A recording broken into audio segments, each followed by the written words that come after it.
Assalamualaikum warahmatullahi wabarakatuh. Selamat berjumpa kembali sobat-sobat fisika yang saya sangat banggakan. Baik, kali ini kita akan membahas persoalan fisika statistik, khususnya yang berkaitan dengan statistik Bose-Einstein. Nah, kali ini kita akan mencoba bagaimana menentukan fungsi distribusi Bose-Einstein. Baik, sobat-sobat fisika yang saya banggakan, eee kita terlebih dahulu akan mengenal karakteristik daripada partikel Bose-Einstein, seperti halnya karakteristik partikel Maxwell-Boltzmann ya. Nah, pertama partikel Bose-Einstein itu adalah identik, kemudian partikelnya tak terbedakan. Jadi identik maksudnya memiliki bentuk dan ukuran yang sama, kemudian partikel tidak bisa kita bedakan. Nah, kalau di, partikel Maxwell-Boltzmann, maka partikelnya bisa kita bedakan, partikel A, B, C, dan seterusnya. Tetapi kalau untuk Bose-Einstein, kita tidak bisa membedakan partikel-partikel tersebut. Kemudian fungsi gelombang simetris ya, sudah jelas.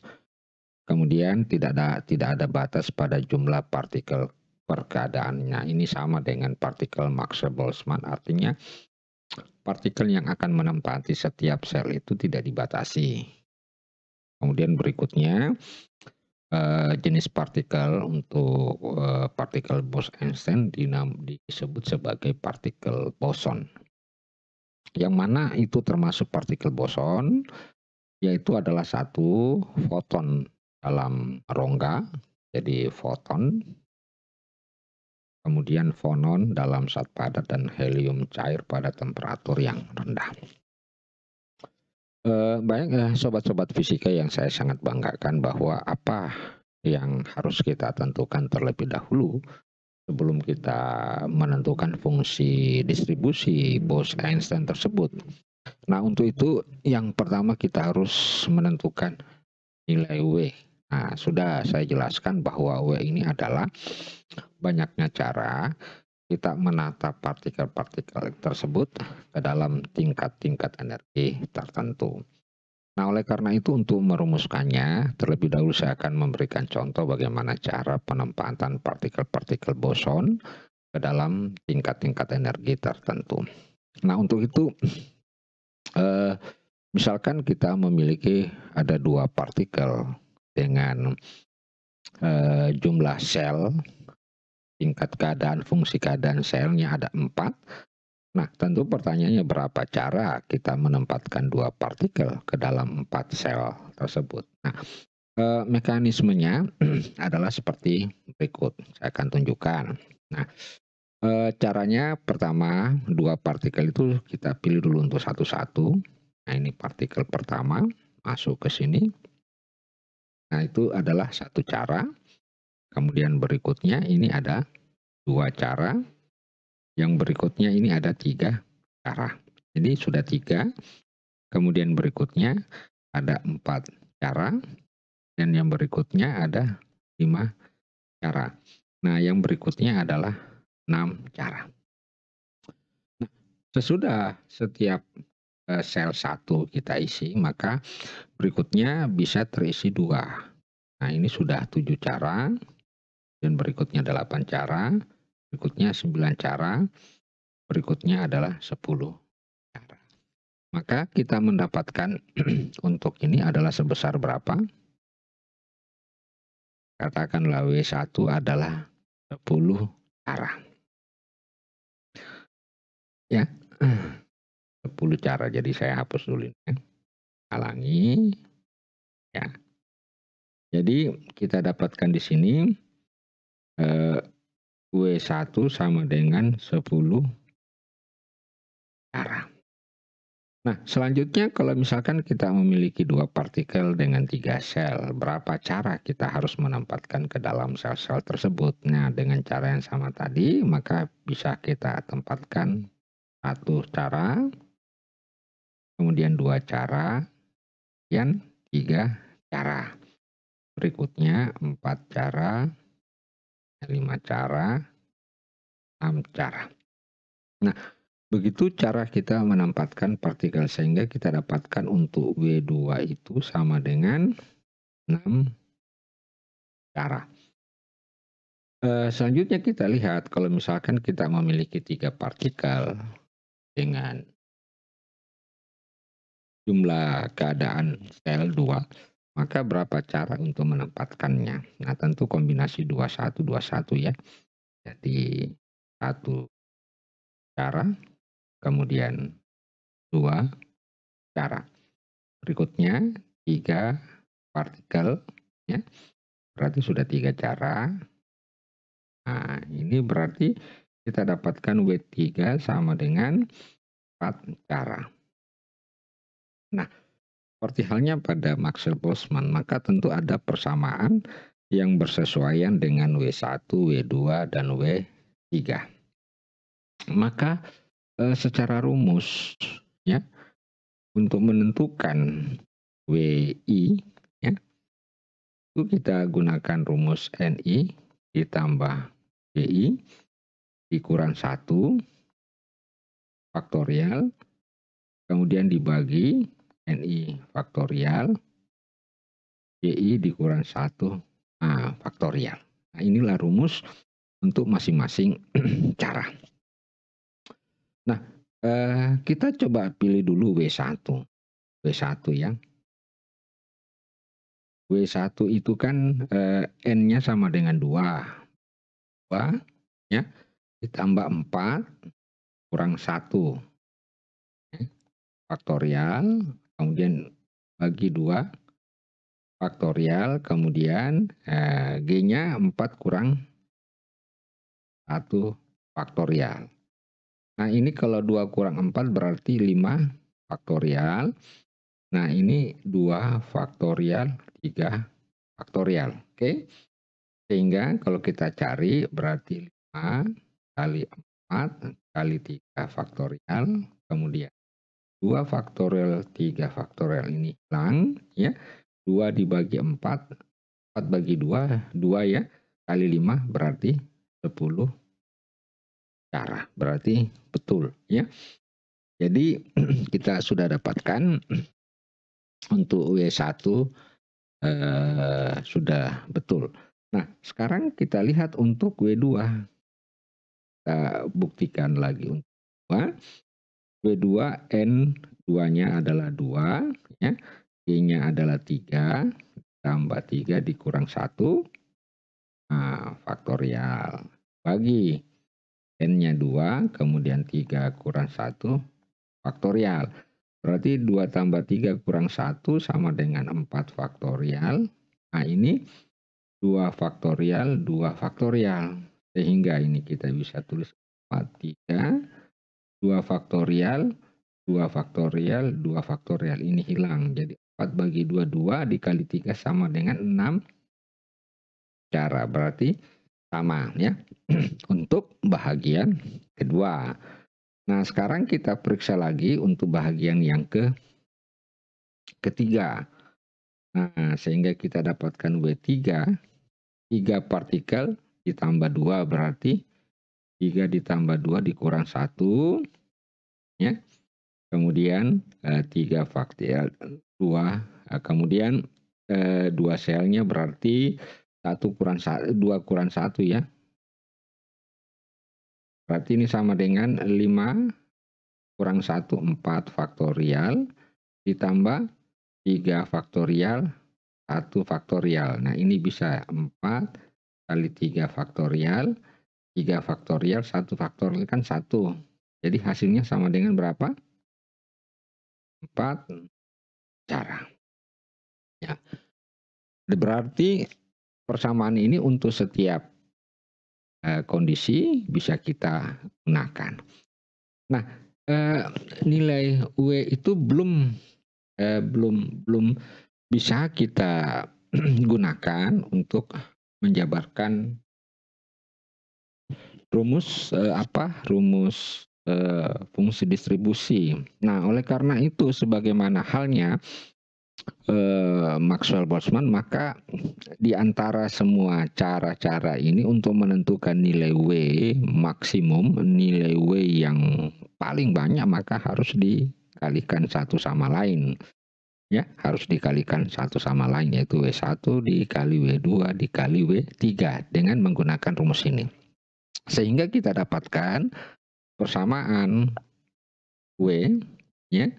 Nah, kalau kita tulis katakanlah N1 tambah G1 dikurang 1 faktorial. Ya. Kemudian N1 faktorial, kemudian G1 dikurang 1 faktorial. Dikali lagi dengan N2-nya.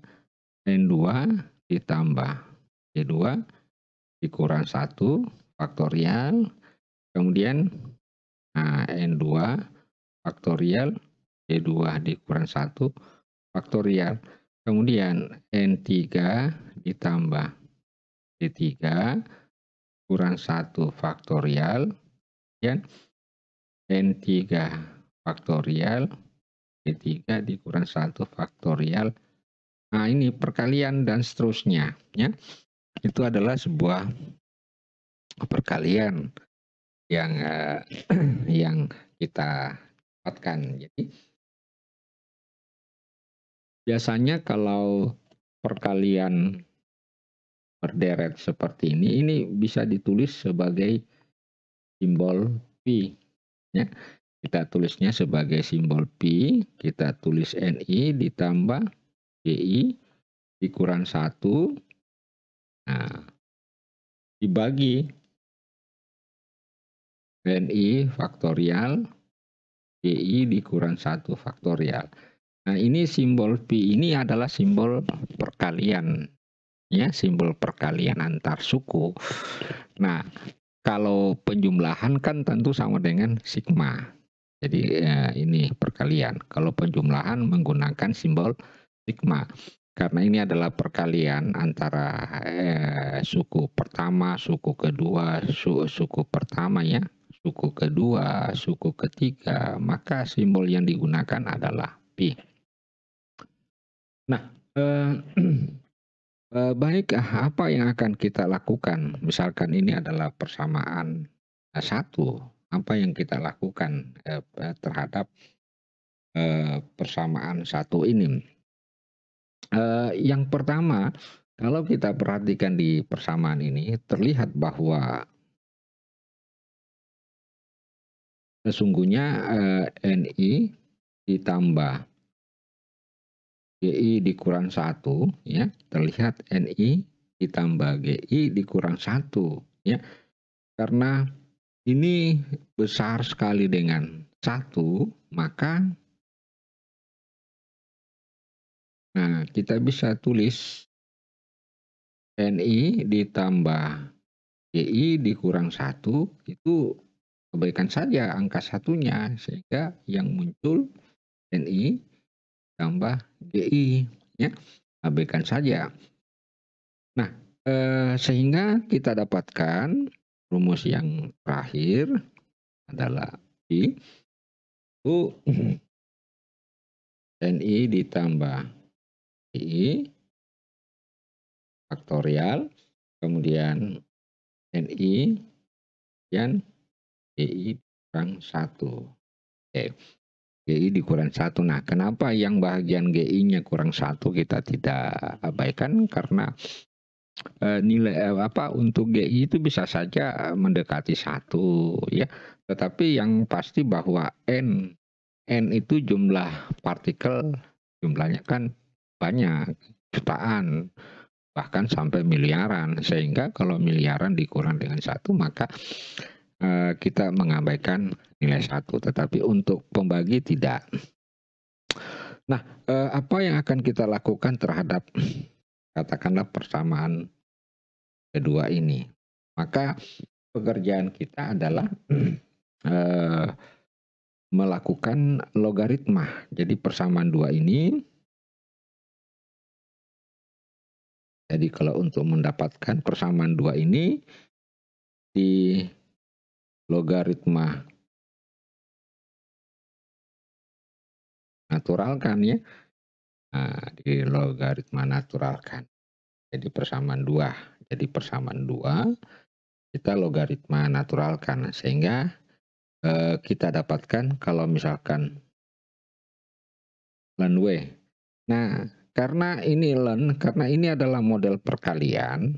Jadi kalau dia model perkalian kemudian kita logkan, maka hasil logaritmanya itu akan menjadi penjumlahan ya. Hasil logaritmanya itu akan menjadi penjumlahan. Ya. Oke, hasil logaritmanya menjadi penjumlahan. Ya. Yang di atas ini menjadi pembilang dan ini menjadi penyebut. Maka ini bisa jadi ini akan menjadi negatif, yang di atas positif ya. Sehingga kita dapatkan logaritma NI ditambah GI, nah dikurang logaritma natural. Nah, ini. Nah, ini sendiri adalah merupakan sebuah perkalian, jadi bisa berubah jadi penjumlahan. Tapi saya kasih kurung dulu sini, ln NI faktorial ditambah ln GI dikurang 1 faktorial. Nah, ini dia ya. Jadi ini menjadi sigma ya, dilogaritmakan menjadi sigma, menjadi penjumlahan log. Nah, jadi menjadi penjumlahan ini karena ini adalah perkalian. Jadi sama saja kalau misalkan kita logkan ini kan pasti nanti akan berujung pada penjumlahan. Oke. Selanjutnya setelah kita dapatkan ini, katakanlah ini persamaan 3, apa yang kita mau lakukan? Maka kita coba terapkan rumus. Nah, rumus Stirling. Nah, rumus Stirling itu menyatakan bahwa apabila ada ln logaritma ini, maka n ln n kurang n ditambah 1 ya. Karena n-nya besar, maka ini bisa dituliskan n ln n dikurang n ya. Kenapa dihilangkan satunya? Karena nilai n-nya besar sehingga kita bisa menghilangkan satunya. Dengan demikian kita bisa buat logaritma NI ditambah GI. Nah, ini sama dengan NI ditambah GI ya, NI. Jadi NI ditambah NI ditambah GI, kemudian ln NI ditambah GI. Ya. Nah, kurang NI ditambah, nah ini dia. Jadi dikurang NI. Kemudian untuk ln NI, nah tentu faktorial itu sama dengan NI ln NI dikurang ya NI. Demikian pula halnya untuk ln GI dikurang 1 faktorial, ini bisa ditulis G dikurang 1 ya, ln GI ya, GI dikurang 1, kemudian dikurang GI dikurang 1. Nah, ini dia hasil ini. Nah, hasil ini katakanlah persamaan 4. Maka kalau persamaan 4-nya itu kita masukkan ke persamaan 3. Jadi persamaan 4 itu kita masukkan ke persamaan 3, maka akan kita dapatkan hasil seperti berikut. Jadi ln W, jadi tetap kita tulis ini sigma secara keseluruhan ya. Tadi NI ditambah GI ya. NI ditambah GI. Nah, ln NI ditambah GI dikurang NI ditambah GI balas kurung ya. Untuk yang sama. Kemudian berikutnya, ya karena ini kurang, nah ini kurang ya, kurang ini. Nah ini yang kita ganti len NI. Jadi saya tulis kurung, terus NI, len NI, ya, dikurang NI. Kemudian berikutnya ditambah. Nah, GI dikurang 1, kemudian len GI dikurang 1, ya, kurang GI kurang 1, nah, kurung. Jadi ini semua kena sigma. Nah, selanjutnya kita tinggal Kita tinggal mengeluarkan kurungnya, ya. Ini tetap kita tulis NI ditambah GI, kemudian len NI ditambah GI. Nah, ini NI dikurang GI, ya. Kemudian kita kali masuk kurangnya berarti NI dan NI masuk ini tambah NI. Nah, kemudian kurang, nah tetap kita tulis GI dikurang 1 len GI kurang 1 dikurang ya. Nah, karena kurang dengan kurang jadi tambah. Tambah GI, nah, ditambah GI dikurang 1. Oke. Nah, oke, Bu. Oke. Ini kurang ya. Ini kurang, ya kan kurang. Iya, kurang berarti tambah, ini kurang. Oke, betul. Nah, kita tinggal mematikan yang perlu kita matikan. Pertama, NI 1, kemudian berikutnya GI. Nah, oke. Jadi yang tersisa adalah sigma NI ditambah GI, kemudian len NI ditambah GI, dikurang NI len NI, ya. Nah, dikurang. Nah, GI dikurang 1, len GI dikurang 1, kemudian dikurang 1. Nah, inilah yang kita dapatkan untuk len W. Nah, persamaan berapa ini ya? Kita buatnya persamaan 5. Nah, setelah kita dapatkan persamaan 5, maka apa yang akan kita lakukan lagi? Maka yang kita akan lakukan adalah persamaan 5 di diferensial. Jadi diferensial ke yang sebelah kita diferensial D len W. Nah, ini juga kita diferensial, maka saya tulis dulu gini. DNI GI len NI tambah GI. Jadi gitu. Oke. Kemudian kita tulis lagi D NI dan NI. Nah, berikutnya yang ini saya tulis kurang di sini. Nah, berikutnya ini GI dikurang 1, ya, len GI dikurang 1. Nah, karena ini keluarnya kurang keluar, makanya jadi tambah. Nah, oke. Kita sudah kita sudah dapatkan. Nah, karena GI kurang 1 maupun len GI, karena kita nanti akan menurunkannya ke fungsi NI, maka GI adalah sebuah bilangan konstan. Sehingga hasil diferensial ini akan sama dengan 0. Oke? Jadi yang tersisa adalah D len W, kemudian sigma D.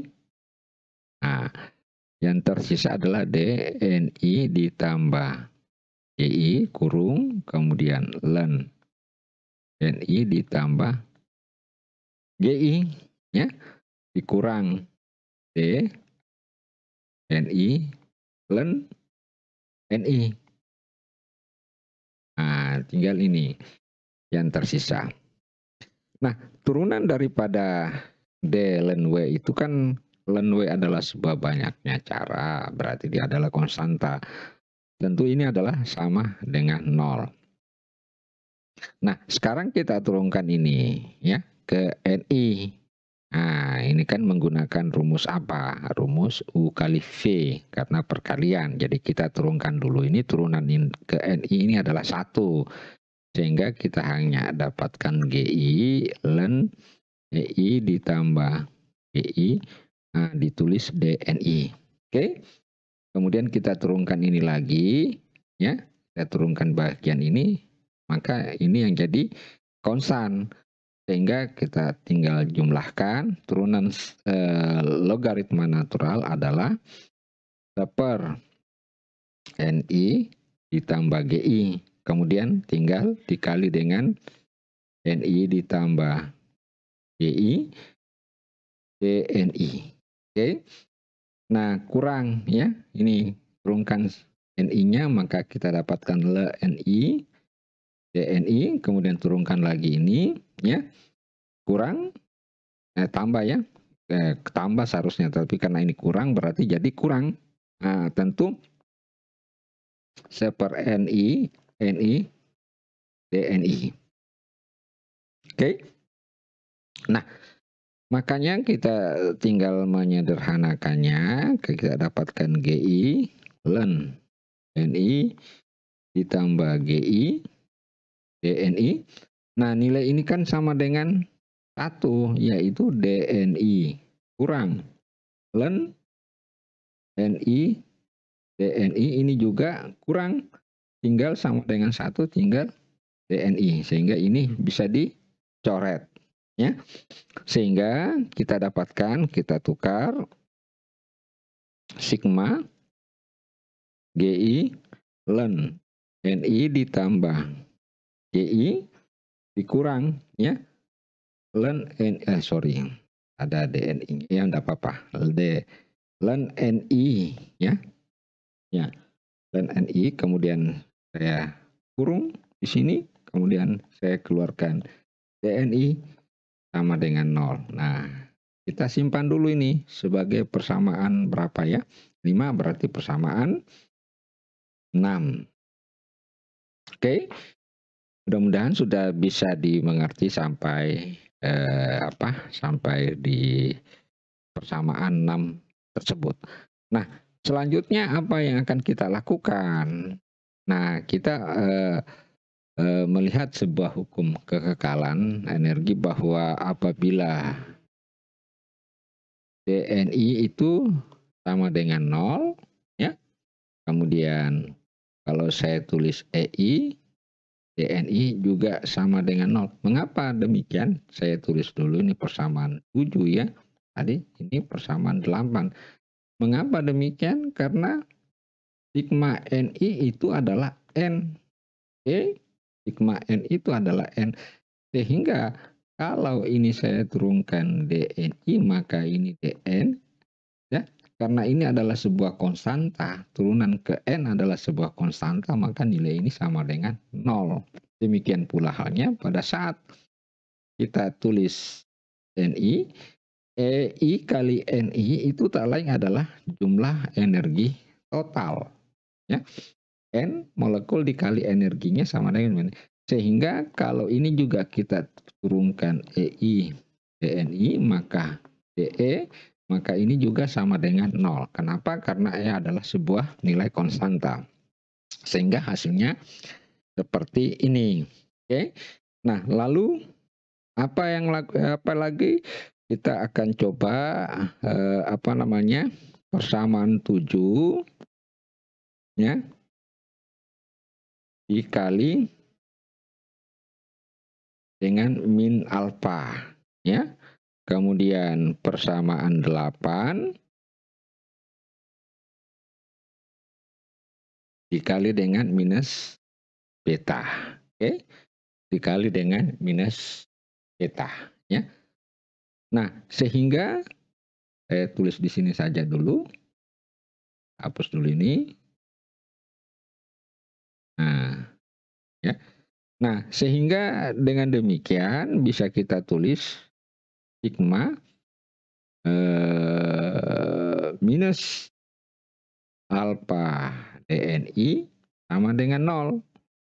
Kemudian persamaan 8 sigma minus beta EI DNI juga sama dengan 0. Nah, persamaan ini katakanlah persamaan 9, kita jumlahkan, ya. Persamaan ke-9 ini kita jumlahkan dengan persamaan 6. Oke.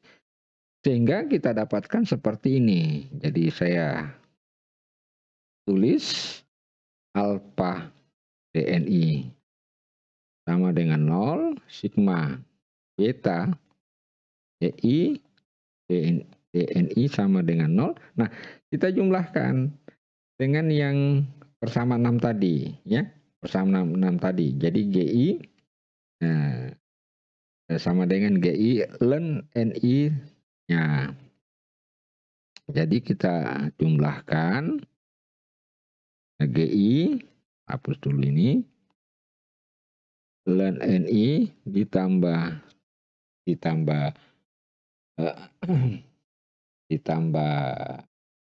EI, ya. Oke.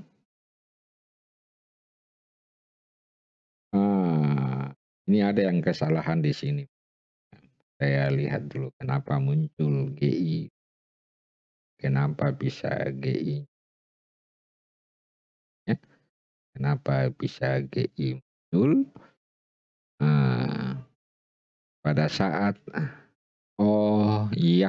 pada saat ini kita turunkan ke NI, ini GI kan konstan, berarti ini tidak ada, sorry ya. Tidak ada ini ya. Jadi pada saat kita turunkan ke NI, maka nilainya 1. GI kan konstan sama dengan 0. Oke, betul. Pantasan ada kesalahan sedikit ya. Jadi ini tidak pakai GI lagi, sorry banget ya. Nah, ini tidak ada GI-nya. Oke. Hanya itu saja ya. Nah, ini memang maaf ini sedikit agak ribet. Memang ya, agak ribet. Ya, oke, sekali lagi, jadi kalau ini saya turunkan ke NI, ya, turunan NI tambah GI sama dengan, karena diturunkan ke DNI sama dengan 1. GI-nya sendiri kan sama dengan 0, karena dia konstanta. Sehingga 1 dikali ln GI tambah ln NI tambah GI DNI. Oke. Dan berikutnya ini kita turunkan yang ini seper NI tambah GI dikali dengan, oke, udah betul. Berarti, nah ini sudah tidak punya GI lagi. jadi ln NI ditambah GI, ya, oke. Nah, kita lihat lagi, dikurang ln NI. Oke. Nah, dikurang ln NI, kemudian ini ada DNI sama dengan 0. Nah, ini lalu kita jumlahkan. Oke, sudah. Nah, dengan demikian setelah kita jumlahkan, kita keluarkan sigmanya semua, sehingga kita dapatkan ln NI ditambah GI dikurang ln NI ya. Sudah. Kemudian kurang alfa, kurang beta EI. Nah, ini kurung, saya kurung. Karena masing-masing ada DNI-nya, maka bisa kita keluarkan DNI sama dengan 0. Nah, langkah selanjutnya karena 2 sekarang adalah 0, maka ini bisa hilang sigma dengan DNI. Sehingga yang kita dapatkan adalah ln NI ditambah GI dikurang ln NI kurang alfa, ya. Alfa apa? Alfa dikurang beta EI sama dengan 0. Nah, ini ya bisa kita tulis begini, NI ditambah GI per NI, karena kemudian ini bisa alfa dikurang beta I. Ini sama dengan 0 ya. Oke, sama dengan 0. Jadi sama dengan 0. Oke, sama dengan 0. Nah, ini pindah ke ruas kanan bisa ln NI ditambah EI per NI. Ini pindah di ruas kanan jadi alfa ditambah beta EI. Oke. Nah, ini bisa ya. NI ditambah GI per NI bisa jadi eksponensial alfa ditambah beta EI. Kemudian sudah itu kita masing-masing bagi. NI sama dengan 1 ditambah GI per NI sama dengan E alfa ditambah beta EI. Nah, GI per NI sama dengan E alfa ditambah beta EI kurang 1. Dengan demikian kita bisa dapatkan NI, kita kali silang ya. Kita dapatkan GI sama dengan E alfa ditambah beta EI kurang 1. Ya. Inilah NI, atau secara umum saya tulis begini, NI sama dengan apa tadi? GI jadi E alfa tambah beta EI dikurang 1.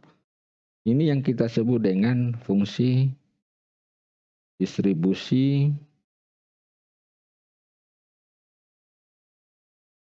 Bose-Einstein ya. Nah, biasanya E alfa itu sama dengan A. Kita tulisnya A. Dan biasanya beta dalam kondisi ini masih bisa kita gunakan seperKT ya. Macam-macam. Jadi dalam kondisi tertentu sama dengan seperKT, tapi tidak usah kita gunakan ya. Nah, sehingga kita bisa dapatkan ini GI AE beta EI dikurang 1.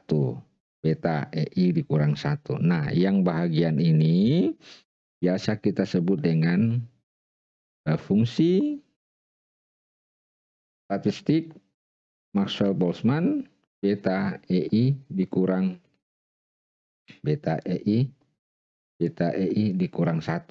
Nah, tadi kalau kita memasukkan nilai beta sama dengan seperKT dalam kondisi masih kita menganggap klasik ya, seperKT, maka sesungguhnya kita dapatkan NI sama dengan GI per A E EI per KT dikurang 1 dengan fungsi statistisnya juga adalah seper A E min plus ya EI semua ini ya per KT dikurang 1.